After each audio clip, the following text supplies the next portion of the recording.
Hi guys, it's me, Joseph Linderson again, and for this video that I will be dedicated to my month of Halloween in October in 2025, I shall be finishing off my the Resident Evil movie trilogy with Resident Evil Extinction.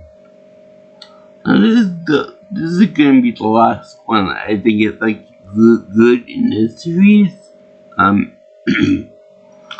Now that being said, I do like it. I do like the movie. It's not bad, but there are some questionable design choices there. And as far as the name scheme goes, Resident Evil Vanilla, you got Apocalypse and Extinction. That's Resident Evil Extinction.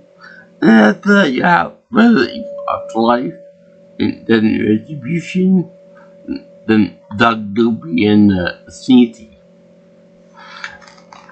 I think that's kind of stupid to name a movie after the Afterlife, because they have a very set thing for in naming scheme.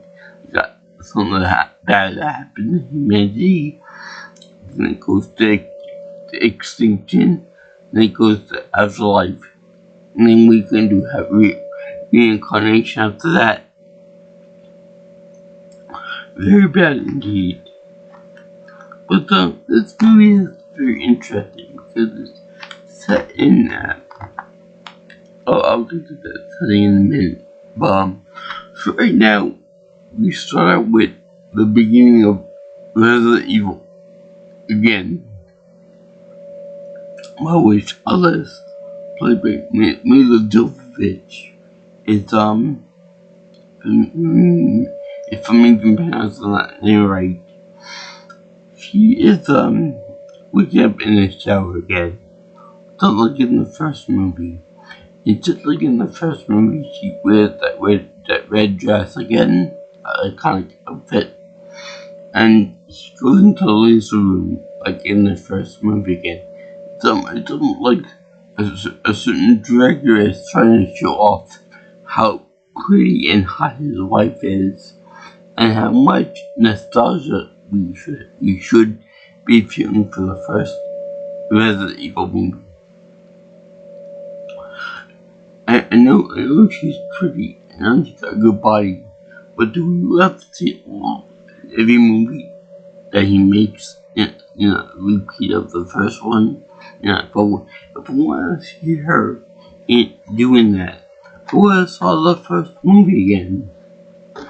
But there is no Michelle Rodriguez, no nothing else, nobody else in the first movie, just her. So Paul W. Anderson, the guy that directed the movie, is more like showing off his wife at this point. When he does have the right to do that, but then why you guys show it in every movie that you trying to make us feel jealous that he's with this beautiful, talented woman. But anyway, we see that when Alice goes into the hostel, she seen from in the number one, she is shot by a bouncing Betty device that shoots up on the ground and then shoots shrapnel at her torso, left by her. Then we're privy to the fact that this Alice is clone number whatever number it is, and that there are dozens, maybe even hundreds of Alice clones outside. That's waiting to be destroyed, fully, by burning and stuff. So unfortunately, that's the thing to do now. The clone to clone Alice to try to get the perfect copy from the second movie and the first one, assuming. So we follow the real Alice as she's going through the desert of America. Yeah, this is obviously it's based on Mad Max because the entire world is now one big giant desert. The water has dried up in the lakes, the rivers, and the waterways, the oceans. No, let me just say that this reminds me so much of Mad Max, as well as Lion King, which after Scar took over, everything went to pot, everything went to crap, and the river dried up, and the Land magically got turned to wasteland. So I know that T-virus is bad and everything, and that it can go to wildlife and whatnot. But I just feel that this whole rapid desertification of the entire world is pushing it a little bit much. Because I always thought that desertification takes a little bit of time, at least a year or two, maybe more like 100 years for the entire world to go like that. And then T-virus to spread over the entire world like that is a little bit far-fetched in this whole time. I believe that the entire United States country is kaput and made into a desert may be unlivable, but the entire planet, that's a little far-fetched, even for something like this. And I don't think that follows the movie very well. That doesn't follow the game actually very well either. And I don't think they actually had a desert game in Resident Evil. But you might want to check about that yourself because I'm not into the games as much as I am the movies. So anyway, she's going around looking for survivors, ammunition, food, medical supplies, all that other stuff too. And she finds somebody in a gas station that needs help. That's what she thinks because she goes there and tries to help a woman with a baby. And you think that the baby became like a zombie or something like that because of T-virus. So, yeah. But it turned out to be a decoy, a fake doll, and he ended up trying to capture Alice. But the thing is that, if humanity on its last legs, I don't think they would try to do that. And then in the next part, two men tried to rape her, which I find rape in movies to be abhorrent. Rape in real life is morally reprehensible. The people that do it deserve the worst penalty known to man. But I don't think that in this desperate time of need and stuff, I doubt it very much if they would try to force themselves on her for sexual reasons. I think that's completely uncalled for in a movie like this. There's no tension when people try to get out and then trying to survive. Because you don't need the attention. Plus, they have devil dogs in it. The rabid, mutated dogs from the first movie. How they managed to get them into cages and stuff, I have no idea. but they do have and they watch them like you know that part in Star Wars, the Return of the Jedi with the Rancor and the Rancor pit and that kind of thing. Well, it turns out that the rednecks over there, the rejects over there, use the dogs for kind of entertainment, and they have the victim put into this dog pit to be eaten and consumed by these dogs. And unfortunately, Alice don't play the game. Alice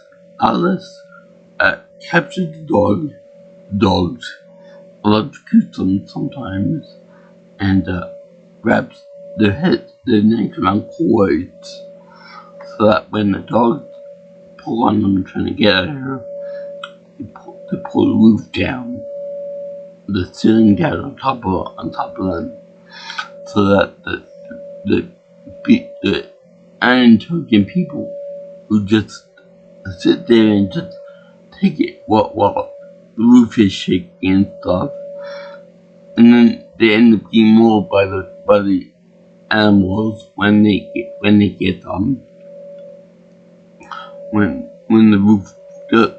ceiling does came in on them. So that's a really stupid idea. If you know that the roof is, if you know that the pillars holding the ceiling are kind of shaky, you know, why not back away? Why not run away from it when it starts shaking? Someone like you're asking to be eaten, and they are eaten in quite a poetic way. So Alice escapes, and she ran into an old friend of hers, Carlos from the other movie, Mike Epps from the other movie, Claire Redfield from the other movie that Carlos' sister, I think. And a few other characters like Kmart. You know, this is the old movie when, you know, the Kmart is still a thing. And he got named after her. So, anyway. Alice also has some new weapons at hand. One being a shotgun, and the other one being a pair of curved knives, you know, the curved blade knives. And they're very cool. I like them. In fact, out of all of her outfits thus far, and in Afterlife and Retribution and blah blah blah, I like this one the best. Because if you look at the back picture here, under my finger, it looks like a cross between a cowboy and something Laura Croft would wear. And here's a bad picture of it in the middle there.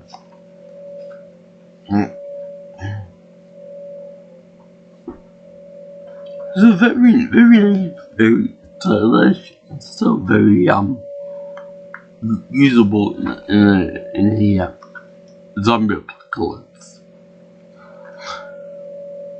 So they're escorting a bunch of school children to Alaska, where it's at the death plot refuge of the supplies, water, a general safe zone from the T virus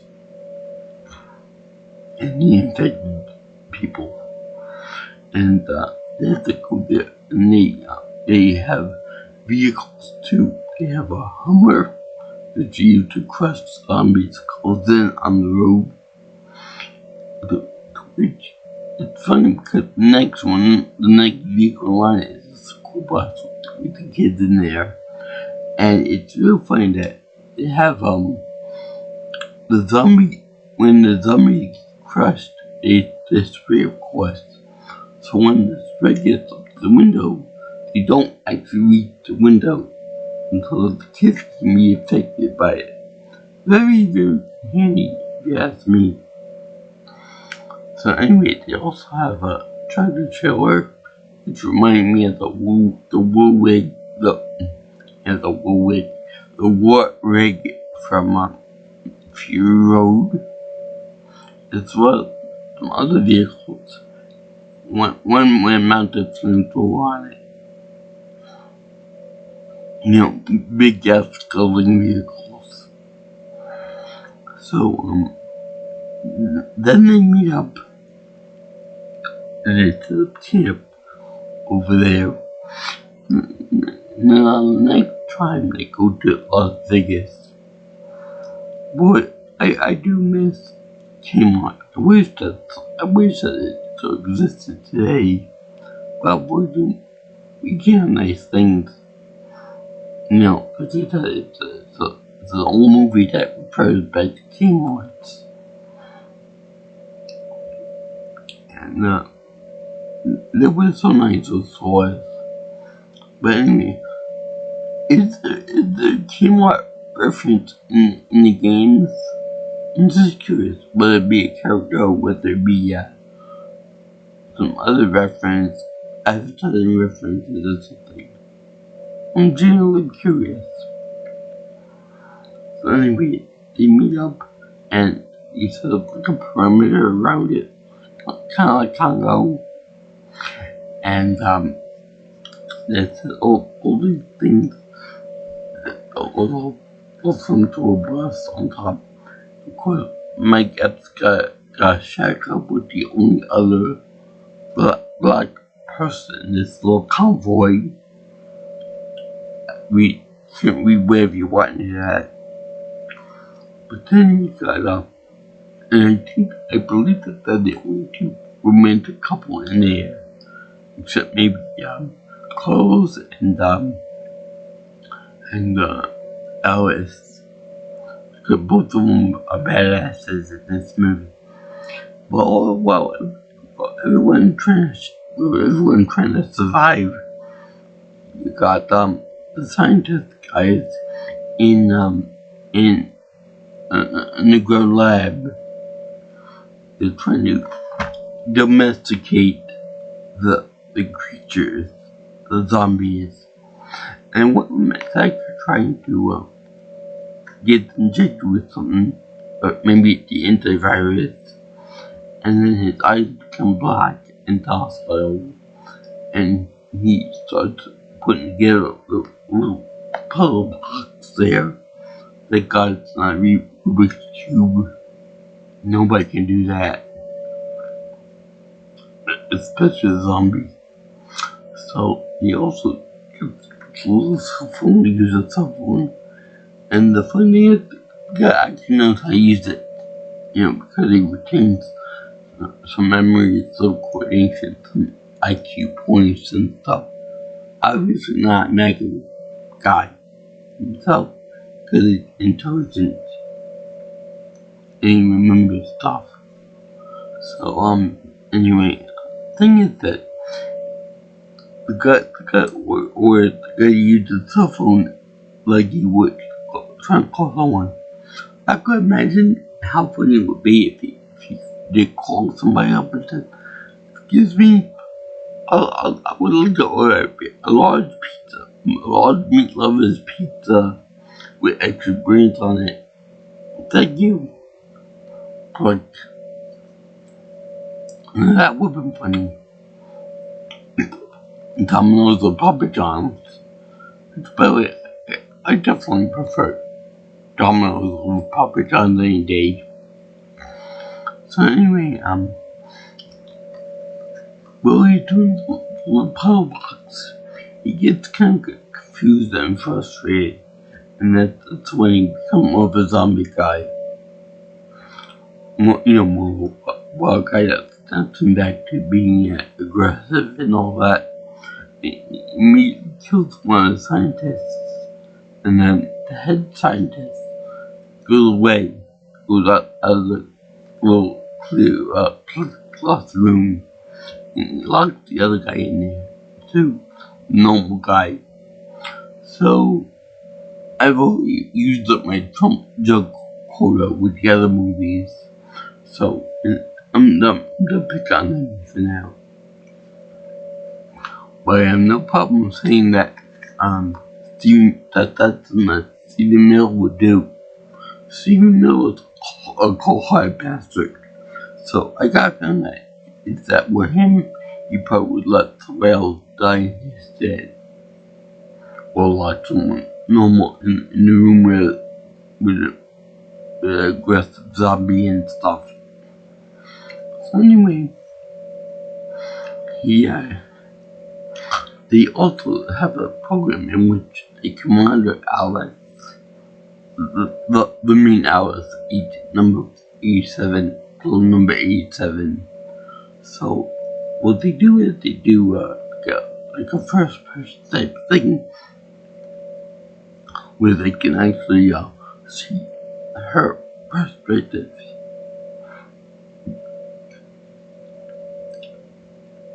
Like check her through her eyes and stuff. So next up on this little convoy is up to Las Vegas, where they set a little trap for Alice and the crew of zombies, of course, in like a pack, in like a shipping container. So anyway, get around the trap and stuff. So the Alice is like that's too easy. And she disappears inside one of the buildings, and then the people watch her like, where the hell is she going? So remember how I said a few videos ago about that particular scene reminded me of that part in Street Fighter 95 in which Zangief wanted to change the channel on the TV so that it wouldn't get hit by a truck with that dynamite in it. Well, the same thing applies for this because Alice decided to run up the stairs and then go into the young tent where the scientists and the security guys are over there watching her very movements. I'm like, if you're gonna conduct this little experiment, why in God's name are you doing it so close to where the trap is set? I mean, you obviously got the resources and manpower to go somewhere else and from a much longer distance away. What you got to put yourself at risk of being discovered and maybe killed by Alice or somebody else. And sure enough, 3 of the security guards get killed, and then when Alice is trying to chase down the other guy, he goes into his private chopper. He gets mauled by a zombie.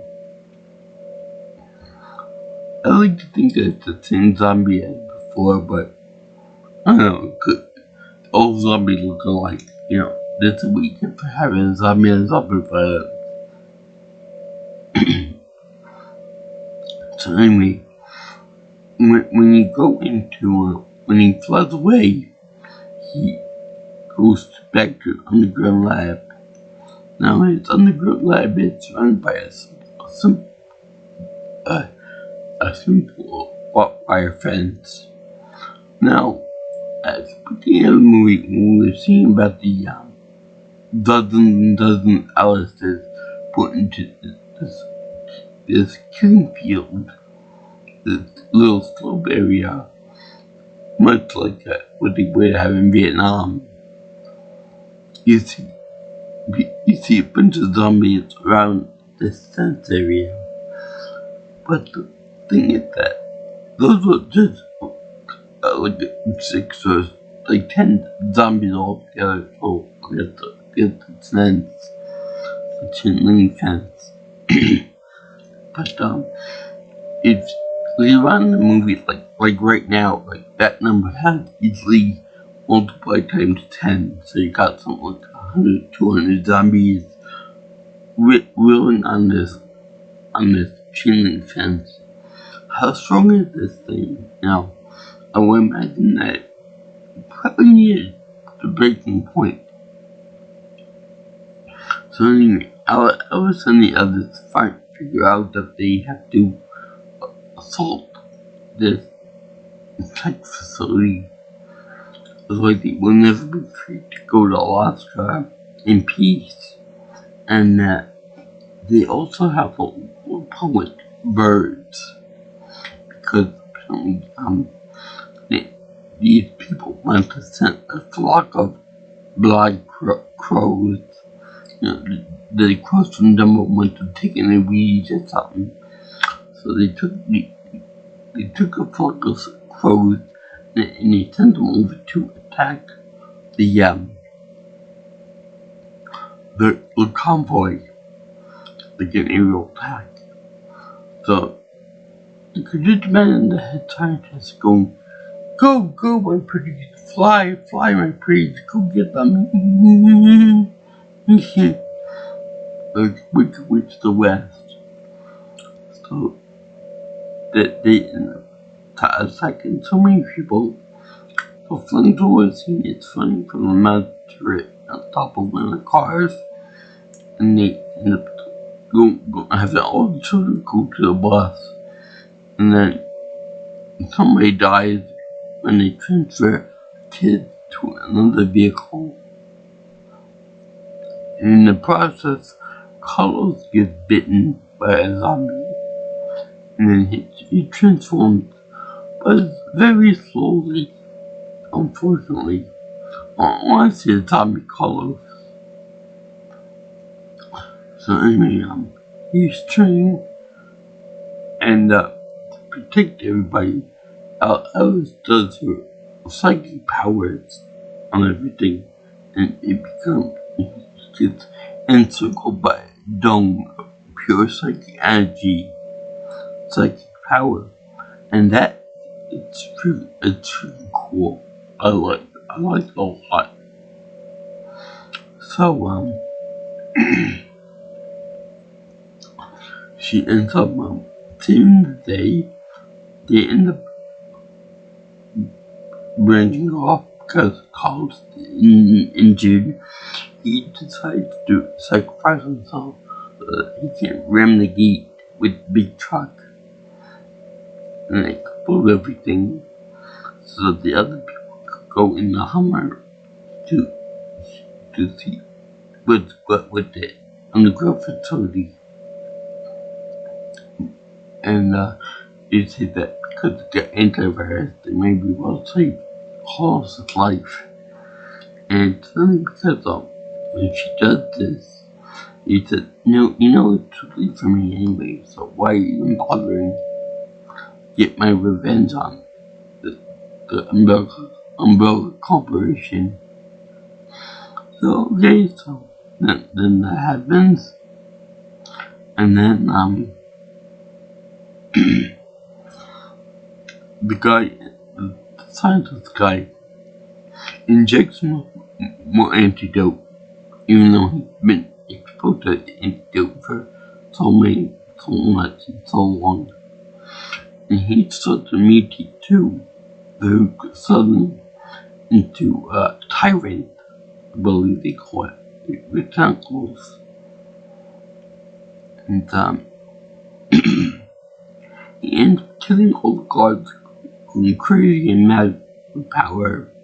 And then Alice goes there, and she meets some of her new clones that are still in the embryonic stages, like Whit Ripley in Alien Resurrection. So she's a little bit creeped out with this, and even more creeped out that they're naked in the tubes, like a Super Saiyan healing pod.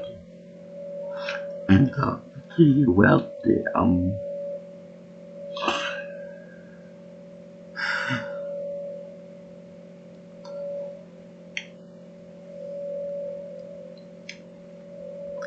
they end up detonating this big truck over there, colossal truck, and detonates it. And then like to like a badass to go like a real hero, and everything goes kaboom. That's when God knows how many zombies, and Alice goes in it, rolls in like another badass with the Humvee, and just wreaks havoc and kills the guards and stuff, and talks to one of her clone friends, the latest one that ran the gamut through the what we saw in Resident Evil 1 and 2. So let's actually confront the tyrant, the bad tyrant, and get the almost tentacle to death. Yet there's no other way you can take that without context. You almost got tentacled, and she tried to cut the thing open, tried to use it like powers on it, but to no avail, because it's been infused so much antivirus that or antidote that got super healing powers, like Cell or Super Boot. So anyway, they have to get beaten up and then thrown into the very same room that the laser room that we see from Resident Evil 1. So then she ends up getting talking to him like we can see getting pulled and stuff like tentacle arms, and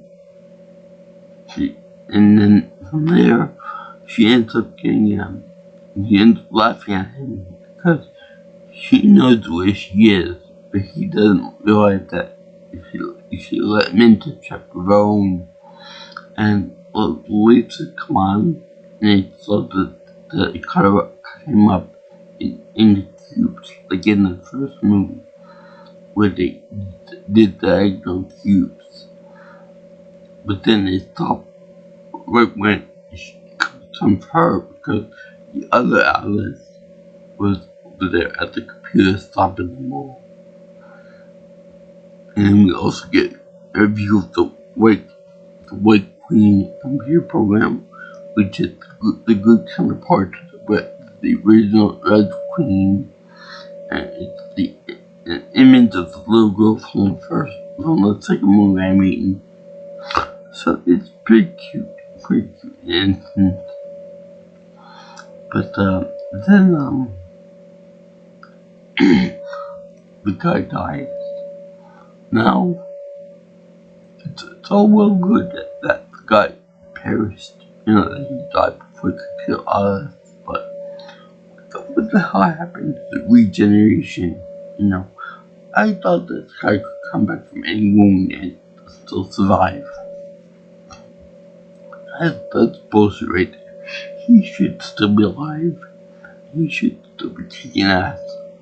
I thought the only thing that kill something like that was a nuclear explosion or a hand grenade or something powerful, big boom.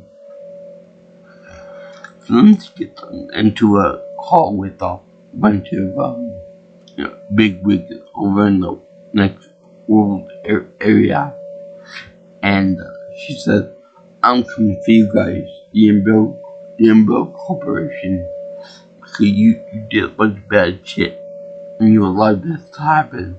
I'm gonna get you, and I'm gonna be bringing some of my friends with me." And then they cut to about 100 different Alices, each presumably with her powers to a lesser extent. Maybe even with the psychic abilities. This is pretty good looking forest, man, quite literally. And they show her hologram going off in the big boardroom meeting. Which brings me to another question I have. A little snack, I should say, with the movie. When they show the infrared scene of they had the infrared people going to a board meeting in the big hologram of the whole area underground. He showed two people walking into the board meeting, and the board meeting is surrounded by people. But it just so happened that those people are holograms. So why did they come into why did they show up in the infrared as solid beings? I must have did something for the movie or something. But yeah, I like this movie. I like the desert thing with the sailing on Vegas. Even though the only one that I can make the give reference is Mike Epps when he lost $2,000 of the games over there. But I also like the fact that it's in the desert, that the desert came over the populated casino area. But I don't think that would happen that quickly. What happened eventually without proper maintenance to clean up for the sand and stuff. But to see the entire strip was covered in sand in like 2 or 3 years, kind of far-fetched. It would take more like a half a century for that to happen. I don't think they covered half a century in time. Yeah, I actually enjoyed a lot of the Resident Evil trilogy.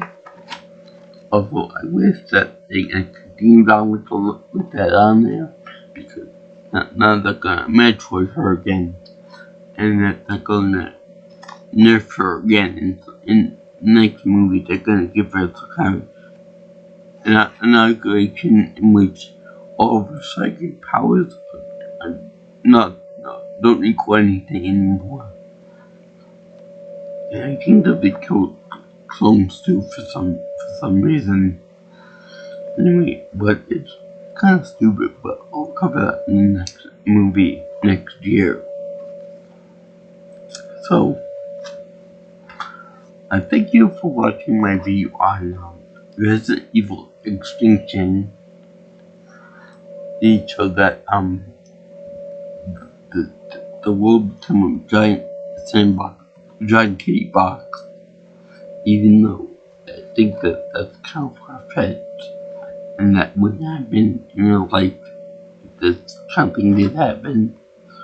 And yeah, I think that the virus would die out by itself if before the world became a giant desert.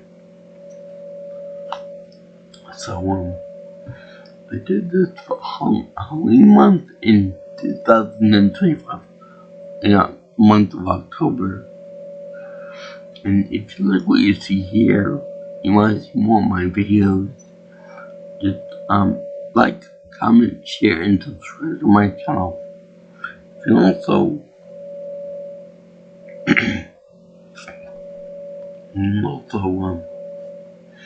contact me for future information on my videos by calling me or texting me at 631-707-3707.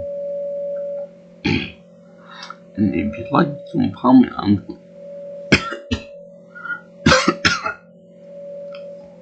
you can